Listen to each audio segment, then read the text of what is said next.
పార్వతీపురం మన్యం జిల్లా కురుపా మండలం గిరిశిఖర గ్రామాల్లో గిరిజన శాఖ మంత్రి గుమ్మిడి సంధ్యారాణి శుక్రవారం పర్యటించారు.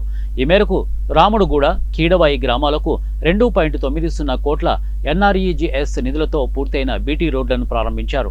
ఈ సందర్భంగా మంత్రి మాట్లాడుతూ రాష్ట్రంలో ఇక డోలీ మూతలకు స్వస్తి పలకాలనే ఉద్దేశంతో ప్రతి మారుమూల గ్రామాలకు రహదారుల సౌకర్యం కల్పిస్తున్నామని అన్నారు.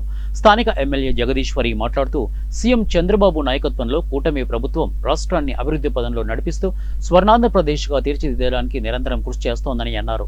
అలాగే పాలకొండ ఎమ్మెల్యే జయకృష్ణ మాట్లాడుతూ రాష్ట్రంలో ఎన్నడూ లేని విధంగా అభివృద్ధి, సంక్షేమం, 2 కళ్ళల సుపరిపాలన అందిస్తున్న కూటమి ప్రభుత్వంలో భాగస్వామ్యం అవ్వడం చాలా ఆనందంగా ఉందన్నారు. చంద్రబాబు నాయుడు గారు ఏ గ్రామానికి కూడా నడవడానికి వీలు లేకుండా ఉన్న ఏ గ్రామమైనా ఖచ్చితంగా రోడ్లు వేసి తీరాలి అని మాకందరికి కూడా చెప్పడం జరిగింది. అందుకనే ఇంత ఆర్థిక సంక్షోభంలో ఉన్న గత 5 సంవత్సరాలు మొత్తం ఖజానా ఖాళీ చేసి వెళ్ళిపోయిన ఆ మహానుభావులు ఉండేవాళ్ళు. అలా ఉన్నా ఈరోజు గిరిజన గ్రామాల్లో డోలీ మోతలు ఉండకూడదు అని ప్రతి గ్రామానికి కనెక్టివిటీ రోడ్డు వేయాలని ముఖ్యమంత్రి గారు, ఉప ముఖ్యమంత్రి గారు ఆలోచన చేస్తున్నారని మీ అందరికి కూడా నేను తెలియజేస్తున్నాను.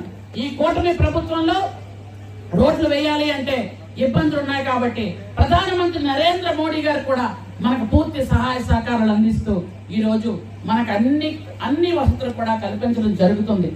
ముఖ్యంగా మీ నియోజకవర్గంలో మన ట్రైబల్ వెల్ఫేర్ లో ఇప్పటి వరకు 99 కోట్ల రూపాయలు